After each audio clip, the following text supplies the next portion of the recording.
ప్రభునందు ప్రియమైన వాళ్ళారా, యేసుక్రీస్తు నామమున మీకు శుభములు వందనాలు తెలియజేస్తున్నాను. ఈరోజు వాక్యాన్ని మనం ధ్యానం చేద్దాం. చాలా ప్రాముఖ్యమైనటువంటి వాక్యము. మీరు వాక్యాన్ని పూర్తిగా వింటే అందులో సత్యాన్ని మీరు గ్రహిస్తారు. ముఖ్య వాక్యము ఏమిటంటే కీర్తనల గ్రంథము 50వ అధ్యాయం 15వ వచనం. ఆపద కాలమని నన్ను గురించి మొరపెట్టుము, నిన్ను విడిపించేదను, నీవు నన్ను మహిమపరిచేదవు. ప్రభునందు ప్రియమైన వాళ్ళారా, దేవుడే ఈ వాక్యంలో మాట తెలియజేస్తున్నారు. ఏమని తెలియజేస్తున్నారు అంటే, ఆపదకాలం వస్తుంది కనుక మీరు నాకు మొరపెట్టండి, మీకు నేను సహాయం చేస్తానని. కనుక మరి దేవుడే చెప్పారు కనుక ఆపద వస్తుందని మనం గ్రహించి మనం దేవునికి మొరపెట్టాలి, అంటే ప్రార్థన చేయాలి. ఆపదకాలం వస్తుందని ఎవరు చెప్తున్నారని మీకు తెలియజేశాను, దేవుడే. నేను విడిపించేదనని దేవుడే చెప్తున్నాడు.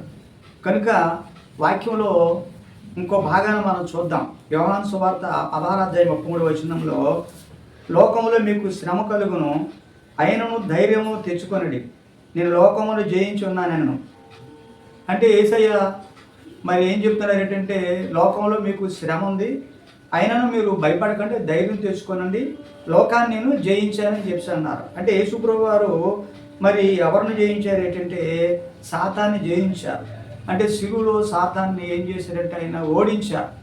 కనుక మరి సాతాను దేవుడు ఓడించాడు కనుక మనం భయపడవలసిన ధైర్యంగా ముందుకు మనం కొనసాగించాలి. కానీ ఒక మాట మనం జ్ఞాపకం చేసుకోవాలి. ఏంటంటే మరి సాతానుడు ఆపద కలిగిస్తాడు, అపాయాలు కలిగిస్తాడు. మనం ఎలాగ ఈ విషయాలు మనం గ్రహిస్తాం ఏంటంటే, మరి చూడండి, లోకసువార్త 13వ అధ్యాయంలో మరి 11 నుంచి 16 వచనాలు మనం చదువుకుంటే, అక్కడ 18 సంవత్సరాల నుంచి మరి తిన్నగా నిలబడలేక వంగుతూ ఒక స్త్రీ కనిపిస్తారు సమాజ మందిరంలో. అప్పుడు ఆమెను యేసుప్రభువు వారు చూసి ఆమెని పిలిచి చేతులుంచగా ఆమె వెంటనే ఏమైంది ఏంటంటే చక్కగా నిటారుగా నిలబడింది. అప్పుడు యేసుప్రభువు వారు చెప్పారు, సాతాను ఆమెని 18 సంవత్సరాలు బట్టి ఆమెను బంధించిందని. కనుక సాతానుడు మరి ప్రతి ఒక్కరికి ఆపద కలిగిస్తాడు, అనారోగ్యాన్ని కలిగిస్తాడు. కనుక మీరు జ్ఞాపకం చేసుకోవాలి. మరి ముఖ్యంగా మరి చాలామంది అనుకోవచ్చు, మరి యేసుప్రభువు వారు మరి శిలువలో సాతాన్ని ఓడించారు కదా, మరి ఎందుకు ఈ విధంగా ప్రతి ఒక్కరికి బలహీనతల్లో పెడుతున్నాడు, సాతానుడు మరి ముగింపు భయపడి కదా అనుకోవచ్చు. అయితే బైబిల్ గ్రంథంలో రాయబడిన మాట ఏంటంటే, ప్రకటన గ్రంథంలో 12వ అధ్యాయం 12వ వచనంలో, సాతానునికట మరి అపవాది తనకు సమయం కొంచెమని తెలుసుకొని బహు క్రోధముతో మీ వద్దకు దిగి వచ్చి ఉన్నాడని యేసుప్రభువు వారు అంటే ప్రకటన గ్రంథంలో రాయించారు. అంటే అపవాదికి ఏముంది, ఇంకా సమయం ఉంది. అంటే ఇప్పుడు అపవాది మరి కొన్నాళ్ళకి ఏమైపోతాడు ఏంటంటే అగ్నిగుండంలోకి వెళ్ళిపోతాడు. అగ్నిగుండంలో వెళ్ళకముందు ప్రతి ఒక్కరు కూడా అనారోగ్యాన్ని కలిగిస్తారు. చాలామంది ఏమనుకుంటారంటే, అనారోగ్యాలు వచ్చినా, లేకపోతే ఒక శోధన వచ్చినా, లేకపోతే కష్టం వచ్చినా ఇది దేవుని చిత్తమే అని అనుకుంటారు. ఎవరైనా యాక్సిడెంట్లో దేవుని నమ్ముకుని చనిపోయినా సరే ఇది దేవుని చిత్తం అనుకుంటారు.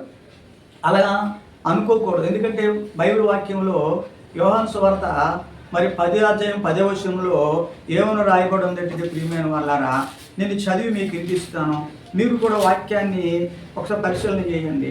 ఏమని రాయబడి ఉందంటే, దొంగతనమును హత్యను నాశనమును చేయడానికి వచ్చింది కానీ మరి దేనికి రాడు. చూడండి, ఇక్కడ దొంగతనము హత్యను నాశనం అంటే ఎవరు ఈ దొంగ? సాతానుడే. ఆది నుంచి మరి నరహంతకుడని యేసుప్రభువు వారు చెప్పారు. కనుక నరహత్య చేస్తాడు, మనుషుల్ని మరి చావుకు దగ్గరకు తీసుకెళ్తాడు, యాక్సిడెంట్లు కలిగిస్తాడు. అలాంటప్పుడు చాలామంది దేవుని పిల్లలు చనిపోతారు. చనిపోయినప్పుడు మరి అందరూ అనుకుంటారు దేవుని చిత్తం అనుకుంటారు. మీరు గమనించాలి, ఆపద అనేది మరి సాతాను తీసుకొస్తాడు. కాబట్టి మనం దేవునికి ఏం చేయాలి, మొరపెట్టాలా. మనం చదువుకున్నటువంటి 50వ కీర్తన 15వ వచనంలో, ఆపదకాలం నన్ను గురించి మీరు మొరపెట్టండి, మీకు ఉత్తరం ఇస్తానని ఆయన చెప్పారు. ఆపదని వస్తుంది. సాతానుడిని యేసయ్య శిలువలో ఓడించినప్పుడు కూడా కొంత సమయం ఉందని ప్రకటన గ్రంథంలో 12:12లో వ్రాయబడి ఉంది. అగ్నిగుండంలోకి వెళ్ళినంత వరకు కూడా మరి అపవాది సాతానుడు ప్రతి ఒక్కరి మీద మరి ప్రయోగాలు చేస్తాడు, సమస్యలు శోధనలు కలిగిస్తాడు. అలాంటి సమయంలో మనం యేసయ్యకి మనం మొరపెడితే ఆయన తప్పిస్తారు. అప్పుడు మనము ఆయన్ని గణపరుస్తాం. ఎలా గణపరుస్తామంటే, ఆయన చేసిన మేలులను ఉపకారాలను స్వస్థతను సంఘంలో సాక్ష్యంలో చెప్పినప్పుడు దేవుడు మహింపరచబడతారు, మనందరూ కూడా దీవించబడతాం. కనుక ఈ సత్యము మీరు గ్రహించండి. మరి ప్రతిదీ కూడా దేవుని చిత్తం అనుకోకండి. సాతానుడు కూడా, అపవాది కూడా ప్రయోగాలు చేస్తాడు భక్తుల మీద. మీరందరూ కూడా కనిపెట్టండి. అపవాది తంత్రమును ఎరిగిన వారే మీరు ఉండాలి. అలాగా ఆధ్యాత్మిక జీవితంలో ముందుకు మీరు వెళ్ళిపోవాలి. వాక్యాన్ని మీరు బాగా చదవాలి, ధ్యానం చేయాలి, ప్రతిదీ కూడా సున్నంగా తెలుసుకోవాలి. ఎవరో చెప్పితే నమ్మొచ్చు, కానీ బైబిల్ గ్రంథంలో అలా వాక్యం ఉందా లేదనో కూడా మనం తెలుసుకోవాలి. తెలుసుకోకుండా గుడ్డిగా మనం ముందుకు వెళ్ళిపోయామనుకో ప్రతిదీ కూడా దేవుని చిత్తమని మనం నష్టం పడడానికి అవకాశం చాలా ఎక్కువగా కనిపిస్తుంది. కాబట్టి మీరు అలా ఉండకుండా దేవుని వాక్యాన్ని పరిశీలన చేయండి. ఇప్పుడు చదువుకున్న వాక్యంలో ఆప్తకాలం యెహోవాకు మొరపెట్టండి, దేవుని మొరపెట్టండి, దేవుడు మీకు సాయం చేస్తాడు. God bless you. దేవుడు మిమ్మల్ని దీవించును గాక. ఆమేన్.